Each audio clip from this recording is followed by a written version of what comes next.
Hello മച്ചാനെ, നമ്മുടെ ഇന്നത്തെ പരിപാടി നമ്മൾ ഇന്നലെ വീഡിയോ ഇട്ടതിൻ്റെ ബാലൻസ് ആണ്. നമ്മളങ്ങനെ ഡ്രസ്സ് കാര്യങ്ങളൊക്കെ സെറ്റ് ചെയ്ത് പർലയും കാര്യങ്ങളൊക്കെ അടിച്ച് ഫുള്ളടി കാര്യങ്ങളെല്ലാം ആ ഷെഡിൽ മാക്സിമം വർക്കും കഴിഞ്ഞിട്ടുണ്ട്. പിന്നെ നമ്മൾ ഇതിലും 4x2 പൈപ്പ് തന്നെയാണ് യൂസ് ചെയ്തിരിക്കുന്നത്.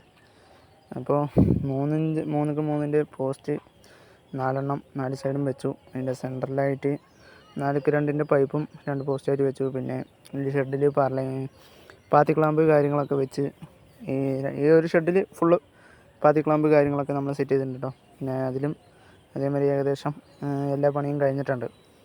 പിന്നെ ഇതിലിനിപ്പോൾ പെയിൻറ്റിങ് കാര്യങ്ങളൊക്കെ തന്നെ ഉള്ളൂ. ബാക്കി നമ്മുടെ പരിപാടിയൊക്കെ അതിൽ കഴിഞ്ഞു. പിന്നെ നമുക്ക് നേരെ ഇതിൻ്റെ ഓപ്പോസിറ്റുള്ള ഷെഡിൽ കുറച്ച് പണിയുണ്ട് കേട്ടോ. പിന്നെ നമ്മൾ 2 സൈഡും ഇതിൽ പാത്തിക്ലാമ്പ് കാര്യങ്ങളൊക്കെ വെച്ചിട്ടുണ്ട്. അപ്പോൾ ഇതിൻ്റെ ഇടയിൽ കൂടെ ഒരു ലൈനൊക്കെ പോകണ്ട, അതൊക്കെ മാറ്റി വിടണം. ക്ലാമ്പ് കാര്യങ്ങളൊക്കെ സെറ്റാക്കിയിട്ടുണ്ട്. പിന്നെ നമുക്ക് ബാക്കി പരിപാടി എന്താണെന്ന് വെച്ചാൽ ഇതിൻ്റെ അതേമാതിരി ഓപ്പോസിറ്റ് സൈഡും നമ്മൾ ക്ലാമ്പ് വെച്ചിട്ടുണ്ട്. ഇനിയിപ്പോൾ ഇതിൻ്റെ ഇപ്പുറത്തെ ഷെഡിൽ നമുക്ക് ക്ലാമ്പ് കാര്യങ്ങളൊക്കെ വെക്കാനായിട്ടുണ്ട്. അപ്പോൾ വീഡിയോ ഇഷ്ടപ്പെട്ട ലൈക്ക് ചെയ്യുക, സപ്പോർട്ട് ചെയ്യുക, ഫോളോ ചെയ്യുക. അങ്ങനത്തെ വർക്കിനായിട്ട് നമ്മളെ കോൺടാക്ട് ചെയ്യുക. Okay, by.